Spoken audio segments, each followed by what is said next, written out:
right now. Pittsburgh's best sports show is about to begin. Call us or tweet us. We've got things to talk about on the Ireland Contracting Nightly Sports Call, powered by FanDuel Sportsbook. All right, thanks a lot, Royce, and thank you for tuning into the Ireland Contracting Nightly Sports Call. I'm Rich Walsh. You can give us a call tonight on the Borders and Borders hotline at 412-575-2600. Ben Roethlisberger back to practice today. James Washington banged up at practice. He was limited. Chase Claypool also limited practice. Doesn't look like Cam Sutton is going to play. I don't know what this spells right now, offense and defensive problems, but we're going to try to break it down. Andrew Fillipponi's on the other side over at the 93.7 The Fan Cam. I just don't have a good feeling about this game, Pony. Well, you got the last game exactly right. The score included Packers 27, Steelers 17. So if you're telling me take the Broncos on the FanDuel Sportsbook, I just might, Richie, given your hot streak to start this year. Now, I'm surprised that Matt Canada for you, a guy who had some Pitt roots just like you, a guy that today, you know, he sounded like it was all his fault, Richie. He sounded like, just put the blame all on me. I'm the guy that stinks at his job right now more than anybody else. Did you get that same impression I don't that know it's now all Matt Canada to blame? Well, they're all saying the right thing right now. I want to know what's going on behind closed doors. I mean, it seems like something. What do you think? You get very close to those doors. Sometimes you get to push your ear up against the door and hear what they're saying. What do you think right now? I think Ben's frustrated, and I think Matt Canada doesn't have his entire offense in play right now. I think that's what's going on. I think we can all kind of see that, right? This isn't your typical Matt Canada offense. They're letting Ben do what he does, and maybe because he's a veteran, maybe because it's his last year. But I think except audible on fourth down and call his own play on fourth down. Apparently, I just don't understand that. And go no huddle. I don't get that. I asked the question. No one can give you an answer. So I don't know. There's something fundamentally wrong going on over there, especially with this offense. It's one of the worst in the NFL. Last in just about all important categories: rushing, near the bottom in points, near the bottom in total yards. I mean, I don't think this is something you can fix in a game or two. Now, Zach Banner told us today that, it's about execution, but different things weren't executed in different games. So they think they're close to putting it together. The eye test tells me no. I'm going by my eye test. I think that we've got a situation where both people want something that they're not going to get. They used to say a great compromise is when nobody ends up happy. Well, in this case, that's what's going on between Canada and Ben Roethlisberger. But because of it, I don't think we're going to get the result that we all want, which is a competent offense. Ben wants he wants autonomy. He thinks he's earned it. This is maybe his last year. He wants to be able to do the offense the way that he wants. Matt Canada has a totally different vision, and what you see is like a hybrid.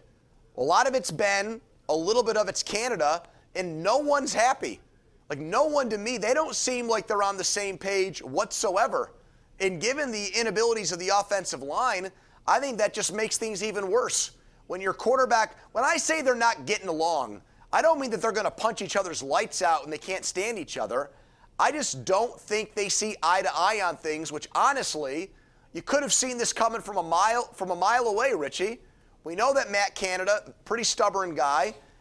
He believes in what he does. Ben Roethlisberger's, he's 39 years old. He wants to do it his way. And so I just don't know how, I don't know who is going to be Canada probably, if I had to guess, Richie, I think Canada would be the guy that blinks first and says, all right, Ben, fine.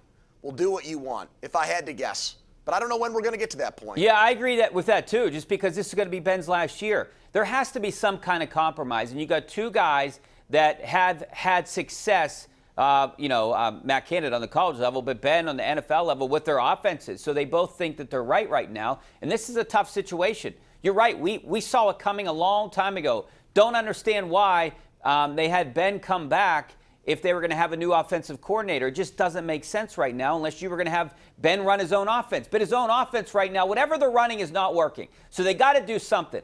But like we were talking about the other day, the train's already on the track. It's moving. How do you change? How do you change when you're in motion right now? I just don't. Denver's not a great team. They got a good record, but they're not a great team. This is a winnable game. Could get them back on track. I don't see it. They got too many injuries, too. Ben's now sounding to me like a desperate man. He's talking about his mechanics now, like he's always been a guy that goes into the lab and breaks down every one of his throws and is so anal about his elbow placement and his footwork. He's never been that guy. That was a red flag to me when he went on and on this week about how, there's so many minute things that he needs to do differently. Ben's always been take the snap, get the ball, and throw it to the wide receiver, and didn't care about all the stuff in between. Now all of a sudden he's acting like it's such a big deal. That's never been his personality, so that struck me as very weird that he's saying that that's the solution. He needs to care about his mechanics more. Yeah, Since when? He's breaking things down like Bryson DeChambeau. I mean, like he's talking about his lower body, and his accuracy's off because his lower body and his hip hurts. I don't understand. We talked about this a couple days ago, I think. It's a different Ben when you're talking to him. I mean, he's more open, but he's more reserved. I think he's thinking about his answers more to certain people. But, Ben isn't entire.